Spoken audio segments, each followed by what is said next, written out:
دیکھیے جو علامات قیامت احادیث میں آئی ہے وہ میں آج آپ کو سنا رہا ہوں. ان کو 2 حصوں میں تقسیم کیا جاتا ہے: علامات صغریٰ، علامات کبریٰ. چھوٹی نشانیاں جو درجہ بدرجہ درجہ بدرجہ درجہ بدرجہ حاضر سامنے آئیں گے. ایک ہے بالکل قیامت سے متصل قبل بڑے جو خرق عادت واقعات ہوں گے وہ آئیں گے. اچھا، پہلی چیز کے سلسلے میں حضرت انس رضی اللہ تعالیٰ عنہ سے یہ مروی ہے اور یہ حدیث متفق علیہ ہے. پہلی علامت حضور نے بیان کی قیامت کی علامات میں سے. اب میں لفظ قیامت اسی معنی میں بول رہا ہوں جس میں کہ ہم عام طور پر بولتے ہیں. آپ نے فرمایا علم اٹھا لیا جائے گا، جہالت کا دور دورہ. اب یہ کون سا علم اٹھایا جائے گا؟ سائنس کا علم نہیں، دین کا علم. آج تو ساری قدر و قیمت جو ہے جس کے لیے دوڑتے ہیں لوگ، لاکھوں روپے کی فیسیں دے کر MBA ہو رہے ہیں، یہ جو ہے اکاؤنٹنسی کا پاس کر رہے ہیں، یہ CA کر لیا ہے، یہ کوئی اور جو ہے فزکس میں، کوئی کیمسٹری میں اور ڈاکٹریٹ کر لی ہے. ڈاکٹر بن جائے تو کیا ہی کہیں. اس لیے کہ بڑی چیز جو پاکستان سے ایکسپورٹ ہوتی ہے وہ ڈاکٹر ہیں. اتنے بڑے پیمانے پر جو کالج کھلے ہوئے، 3 لاکھ روپے ایک سال کی فیس، 5 لاکھ روپے ایک سال کی فیس. یہ کیوں لیتے ہیں اور کیوں لوگ دیتے ہیں؟ کہ موقع مل جاتا ہے MBBS کر کے. امریکہ کے اندر بھی ڈیمانڈ ہے، ان کے ہاں ڈاکٹر جو ہیں جتنے ہونے چاہیے نہیں ہے، لہذا اور بھی بہت سی جگہوں پر ڈیمانڈ ہے. تو جس چیز کی مارکیٹ میں ڈیمانڈ ہے وہ علم ہے. آج علم کمپیوٹر کا علم ہے یہ. حالانکہ ان میں سے کسی کے اوپر لفظ علم کا اطلاق میرے نزدیک غلط ہے، جہالت ہے. علم وہ ہے جو ذہن کو جلا دے، جو سوچ کو جلا دے، روشنی پیدا کرے، دماغی روشنی، وسعت دے، انسان کے فکر کو وسعت دے، اس کے ذہنی جو ہے جو افق ہے اس کو وسیع کرے. علم تو وہ ہے جو حقیقت کے کیا علم بھی اس سے عطا فرمائے. قرآن ہے، حدیث ہے، باقی اور چیزیں جو اس سلسلے میں آ سکتی ہیں وہ ہے کہ جو قرآن اور حدیث کی سمجھنے میں مومن ہو اور زیادہ جو ہے اس کے تک فہم کو آسان کرے. لیکن یہ کہ فرمایا علم اٹھا لیا جائے گا، جہالت کو فروغ ہوگا. ظاہر بات ہے، ایک ہی بات ہوئی ہے. دوسرے نمبر پہ یہ کہ جہالت کو فروغ ہوگا. نمبر 3 زنا کثرت سے ہوگا. نمبر 4 شراب نوشی عام ہو جائے گی.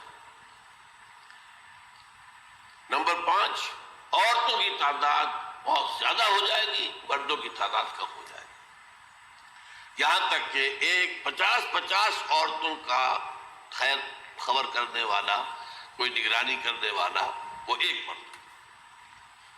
اچھا، یہ تو ہے ایک حدیث جو میں نے آپ کو بیان کر دی، متفق علیہ. یہ بخاری اور مسلم دونوں میں ہے. دوسری حدیث بخاری کی ہے، اس کو حضرت ابو ہریرہ رضی اللہ تعالیٰ عنہ نے روایت فرمایا ہے. قیامت آئے گی جب امانت ضائع ہو جائے گی.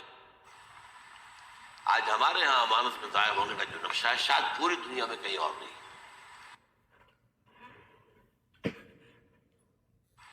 جس طرح کے غبن یہاں ہوتے ہیں، جس طرح کک بیکس جو ہیں وہ لیے جاتے ہیں.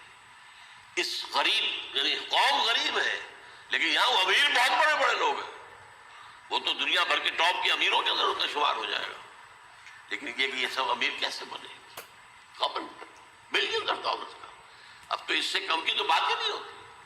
فلاں نے اتنے بلین جو ہے پیسے اپنا جو ہے قرضہ معاف کرا لیا. بھائی کس نے کیا، کون کرتا ہے معاف؟ یہ کسی کے باپ کی جاگیر ہے؟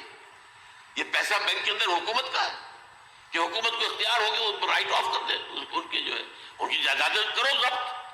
لیکن ہوتا کیا ہے، بینک آفیسر بے ایمان ہے. وہ کہتا تھا 1 کروڑ کا قرضہ لے جاؤ، 10 لاکھ مجھے دے جاؤ، چاہے تم میرے پاس کوئی ڈاکومنٹ جو ہے ایسے نہیں دے سکتے. حالانکہ ہونا چاہیے کہ اتنا بڑا قرضہ لے رہے ہو تو ڈاکومنٹس یہاں پر ہمارے سامنے لاؤ کہ اگر تم نہ دے سکو تو ہم ان ڈاکومنٹس کے ذریعے سے تمہاری جائیداد، تمہاری کوئی جاگیر، تمہاری کوئی اور چیز کو قبضہ کریں. جب وہ وقت آتا دیکھتے تو یہ ڈاکومنٹس ہی فیک ہے. اللہ نہ خرچ کیا کرے گا کوئی؟ بینک کا باپ بھی واپس نہیں لے سکتا. اور یہ سب کس کی بے ایمانی ہے؟ وہ جو بیٹھا ہوا بینک مینیجر، سارا سودا اس کے ماں باپ ہوتا ہے کہ 1 کروڑ ہے نا، 10 لاکھ مجھے جو 90 تم لے جاؤ. باقی یہ کہ ٹھیک ہے میں تمہارے جو ڈاکومنٹس تم پیش کر رہے اس میں کوئی اعتراض نہیں کرتا، بس جاؤ. اور نمبر 2 حکومت نااہلوں کے سپرد ہو جائے گی۔ یہ ہے امام بخاری کی روایت کردہ روایت جو حضرت ابو ہریرہ سے۔ مسلم شریف میں ابو ہریرہ رضی اللہ تعالیٰ عنہ سے ایک اور روایت ہے، مال عام ہو جائے گا یہاں تک کہ زکوٰۃ قبول کرنے والا کوئی نہ ہوگا۔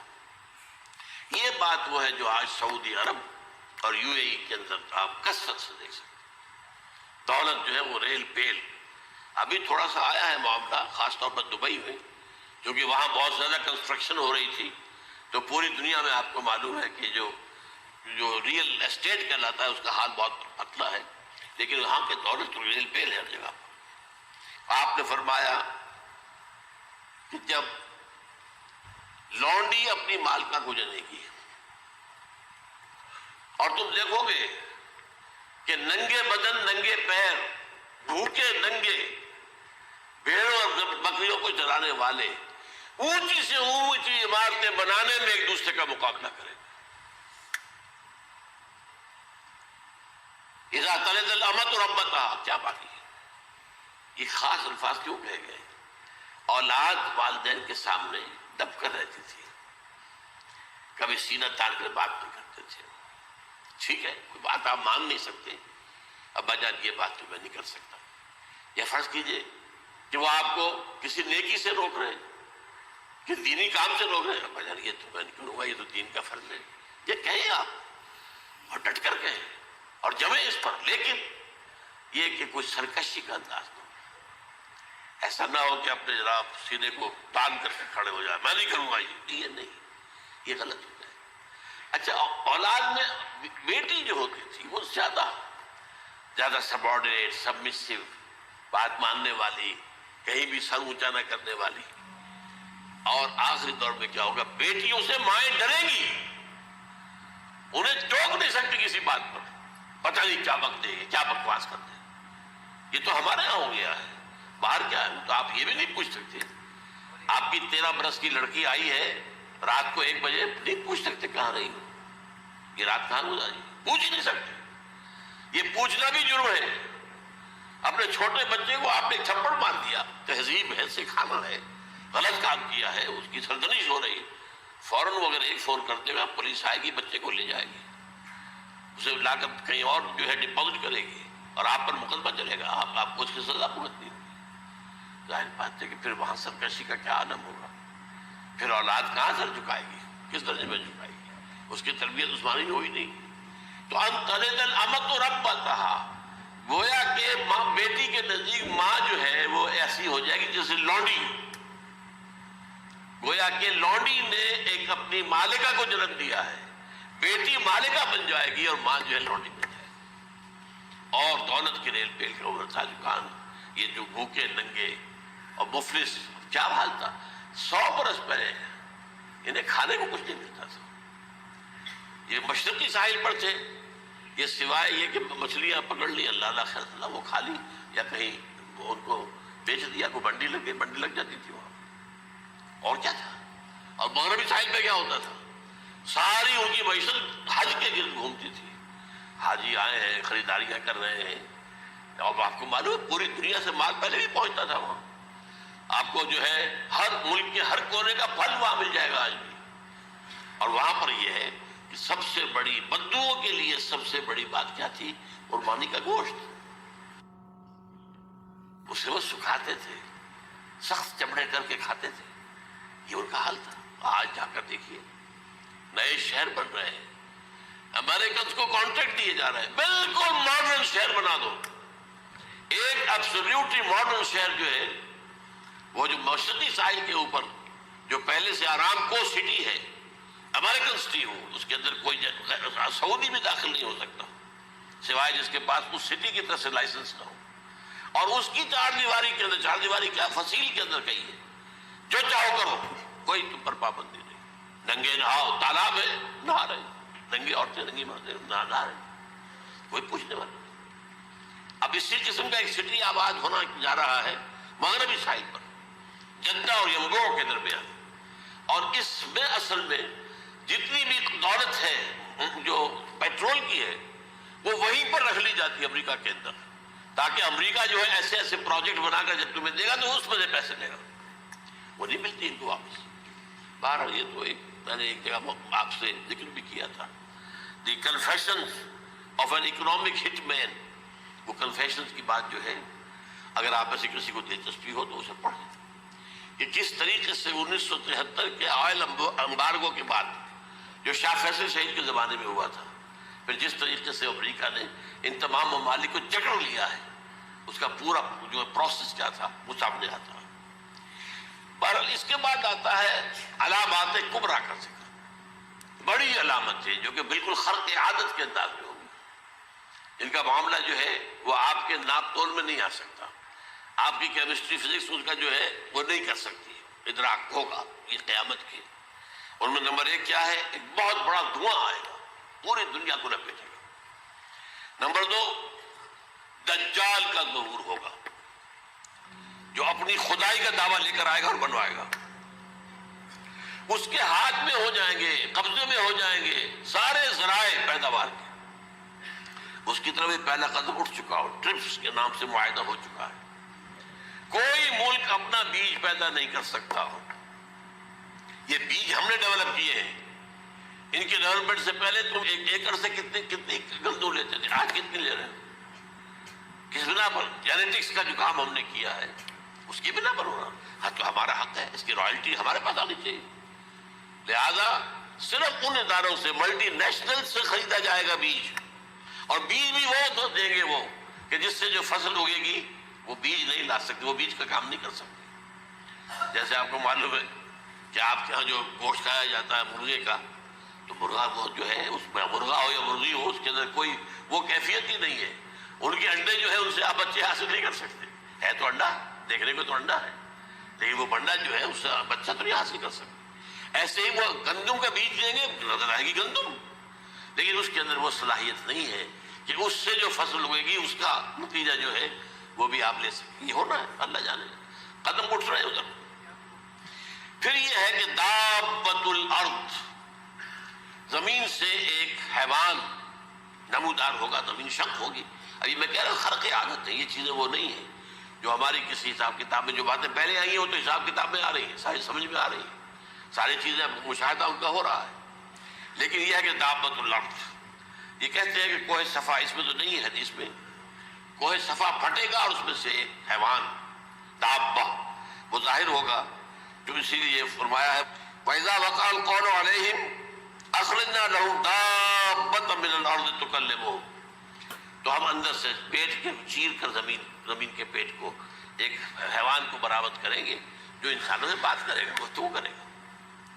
نمبر 4، طلوع الشمس من المغرب، یہ بھی خرق عادت، سورج تو طلوع ہوتا ہے مشرق سے، غروب ہوتا ہے مغرب میں، لیکن اس وقت معاملہ الٹا ہو جائے، یعنی جو کائنات کے اندر جو گڑبڑ ہوگی کچھ سمجھ میں بات آتی ہے کہ یہ معاملہ جو ہے یہ تو اس پورے سولر سسٹم کو اگر بدل دیتے ہیں تو مشرق مغرب ہو جانا، مغرب مشرق ہو جانا، سمجھ میں آنے والی بات ہے۔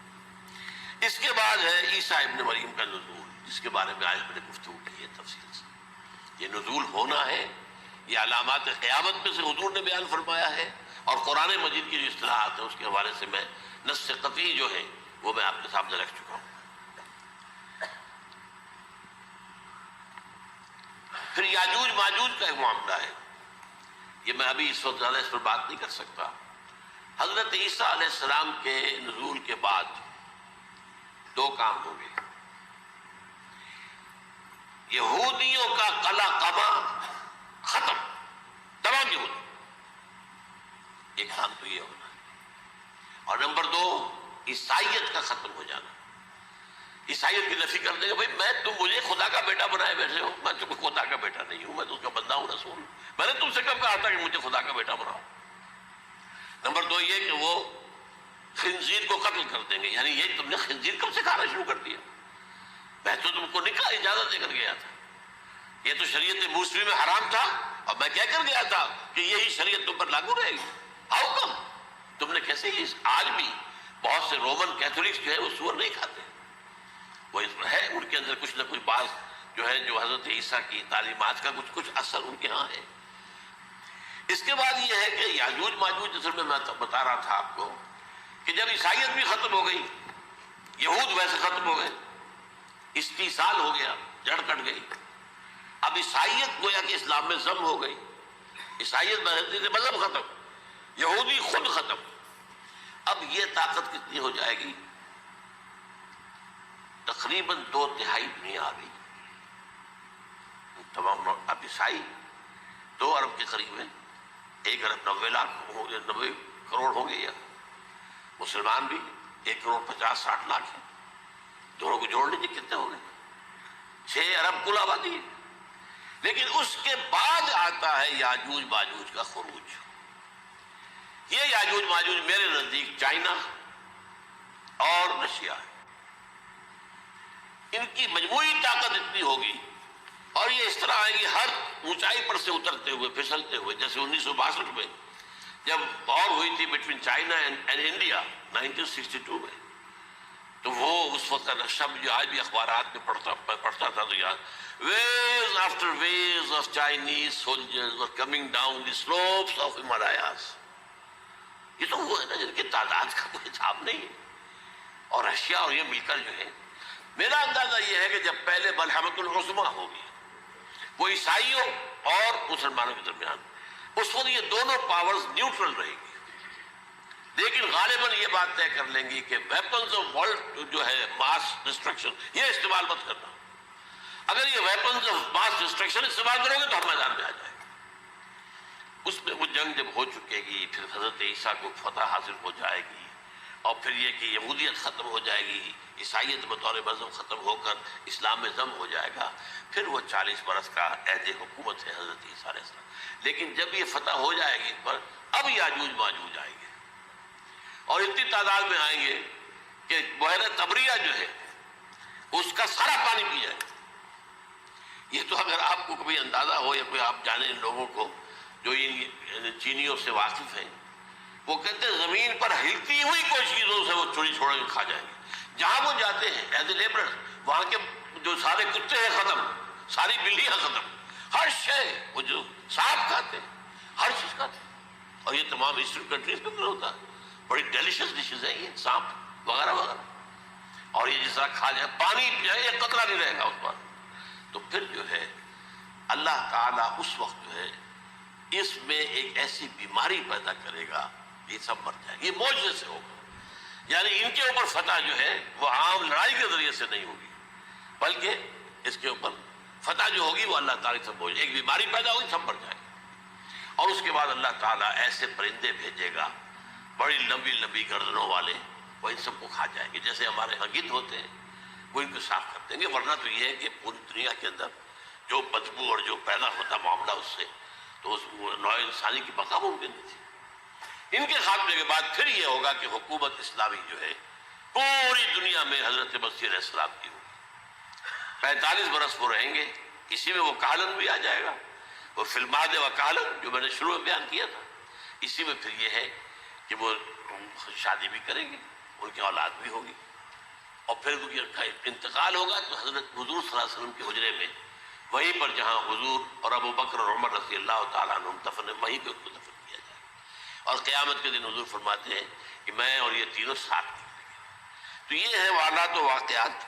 بہرحال اس میں یہ ہے کہ یہ نوٹ کر لیجئے کہ جہاں تک ہمارے ہاں آج کل کا معاملہ ہے، میرے نزدیک میں یہ کہنے پر مجبور ہوں، جو رفع و نزول مسیح کو نہیں مانتا وہ کم سے کم منکر حدیث ضرور ہے. میں اس سے کم کا فتویٰ نہیں دے سکتا. اب یہ ہے کہ جو لوگ مہدی کو نہیں مانتے ان کا معاملہ میں مختلف سمجھتا ہوں. چند منٹ لے رہا ہوں آپ کے، اس لیے کہ ان کی حدیثیں صحیح ہیں میں نہیں ہے، بخاری مسلم میں نہیں. اور یہ کہ بہرحال ان کا معاملہ جو ہے وہ ایسا نہیں ہے حضرت عیسیٰ کا. حضرت عیسیٰ کے آنے کا جو کچھ ہوگا وہ تو میں نے آپ کے سامنے بیان کر دیا. لیکن یہ ہے کہ حضرت مہدی ہمارے نزدیک اس میں خرق عادت کوئی ہے ہی نہیں.